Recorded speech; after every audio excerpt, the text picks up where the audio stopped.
How to share WhatsApp link on Facebook. Let's get started. Launch your WhatsApp. Here we go. Now at the bottom you're going to find different options. Go ahead and click on the option of settings. At the top you'll find your username.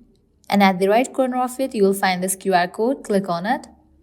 As if right now there is no such thing called WhatsApp link. But you will get this QR code. You are able to share this QR code. At the top right you will find this share icon. Click on it. With that, different options will appear. Go ahead and click on the option of Facebook.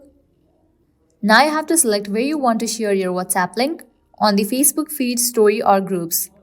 I will be selecting feed. Once you select it, QR code will be added. Now you can click on the option of post. Now people are able to scan this QR code and add you in your WhatsApp account. Well, this is how you can share your WhatsApp link on Facebook. At the end, if you guys find this video helpful, don't forget to like, share and subscribe to our channel. Thank you.